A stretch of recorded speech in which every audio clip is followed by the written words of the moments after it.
Monsieur le Premier ministre, merci de nous accueillir. Quel est votre état d'esprit? Êtes-vous confiant sur le déroulement du scrutin? Je suis très confiant. Vous nous avez accompagnés dans le tour qu'on avait fait ce matin pour vérifier tout le dispositif logistique et sécuritaire. On s'y est préparé depuis des mois. Ça se déroule plutôt bien. J'espère que tout se passera dans le meilleur du monde. En tout cas, c'est ce que nous souhaitons.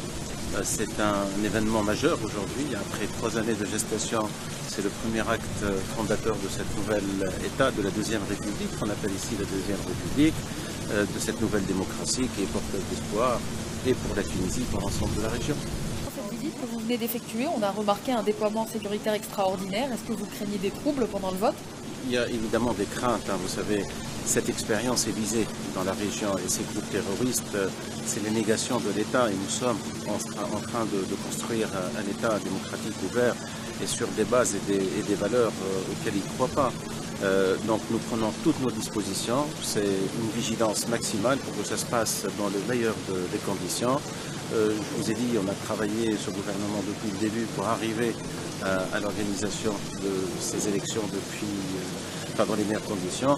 Et puis le pays s'y prépare et travaille depuis 4 ans. Donc c'est un acte qu'on ne veut pas rater. Il y a des menaces, mais vous avez vu que le dispositif a très bien fonctionné ces derniers jours.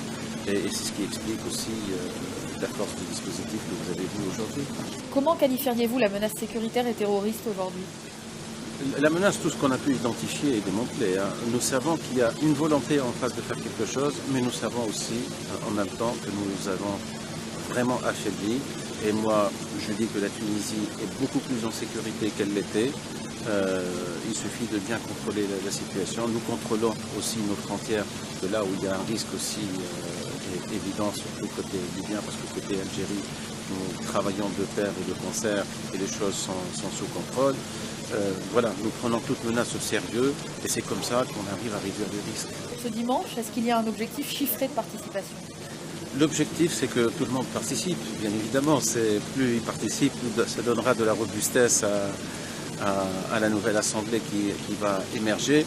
Non, enfin, je pense on ne peut pas parler d'objectif ou de score, mais moi je suis confiant sur le fait que les Tunisiens vont se mobiliser demain en masse parce que c'est leur projet qu'ils doivent porter. C'est porteur d'espoir pour le pays, pour la région, mais pour tous les jeunes aussi. Vous êtes chef du gouvernement tunisien, vous êtes aussi un ami de la France. Qu'est-ce qui a changé dans la relation entre les deux pays depuis 3 ans? Je pense que c'est des relations très anciennes, très ancrées, des relations sur tous les plans, des relations d'État à État, de population à population. On est dans une évolution normale.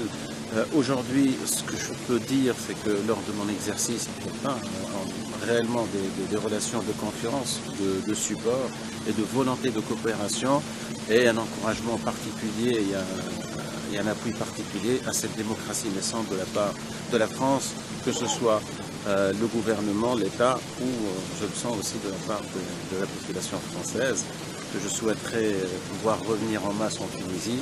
Ils ont toujours apprécié la Tunisie, ils sauront l'apprécier dans sa nouvelle posture démocratique.